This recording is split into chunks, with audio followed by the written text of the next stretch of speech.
जिंदा रहिए, हमको मुर्दा करते रहिए। आज जितना मुर्दा करते रहिएगा उतना ही खत्म हो जाइएगा। अरे आप लोग बहुत कम संख्या में अगली बार आइएगा, एक सीट भी नहीं मिलेगा, ये हाल जान लीजिए। आप मेरा मुर्दाबाद लगाते हैं, हम आपको जिंदाबाद करते हैं।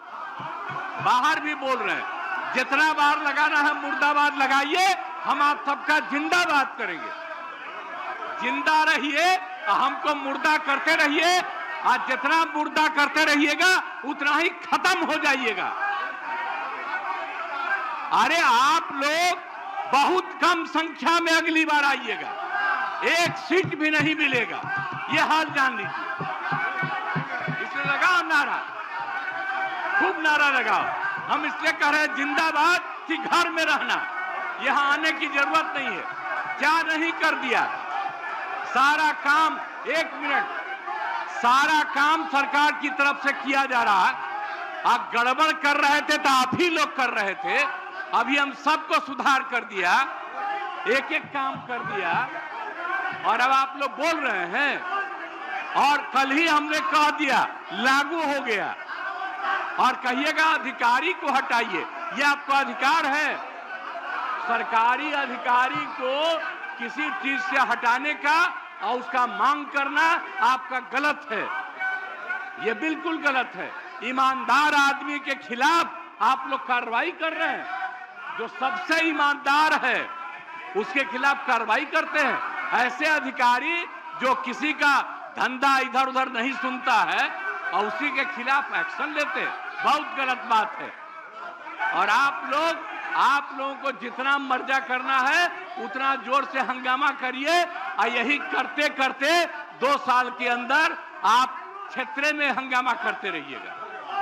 चुनाव से पहले सरकार के भ्रष्टाचार को लेकर, भ्रष्टाचारी मंत्रियों को लेकर इसी जगह पर हम लोगों ने कई प्रेस कॉन्फ्रेंस किए हैं। नीतीश कुमार को कभी व्यक्तिगत तौर पर बेईमान नहीं बताया गया है, भ्रष्ट नहीं बताया गया है, लेकिन हम लोगों का ये मानना था कि नीतीश जी का स्वास्थ्य अच्छा नहीं है, अगल बगल के लोग लूट रहे हैं, चला रहे हैं। अभी परिणाम आए हैं, नीतीश जी को देखकर लग रहा है कि नीतीश जी बिल्कुल स्वस्थ दिख रहे हैं। तो अब मेरी उनसे अपेक्षा है कि 2 दिन के बाद अभी मंत्रिमंडल बनने वाला है। कल प्रधानमंत्री जी ने भी कहा है कि बहुत बड़ी जिम्मेवारी है, हम लोग इलेक्शन मोड में नहीं, इमोशनल मोड में हैं। तो उसी इमोशनल मोड में मेरी आपसे अपेक्षा है कि भारतीय जनता पार्टी की लीडरशिप और नीतीश कुमार एक ऐसा स्वच्छ मंत्रिमंडल बनाएं जिसमें कोई दागी मंत्री न हो, कोई भ्रष्टाचारी न हो।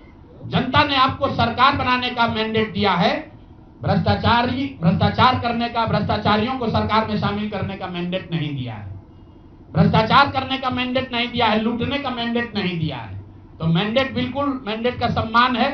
जनता लोकतंत्र है, जनता मालिक है, जनता ने जिनको सत्ता में बैठाया है वो सत्ता में बैठे, लेकिन सत्ता में बैठकर लूटने का मैंडेट जनता ने नहीं दिया है।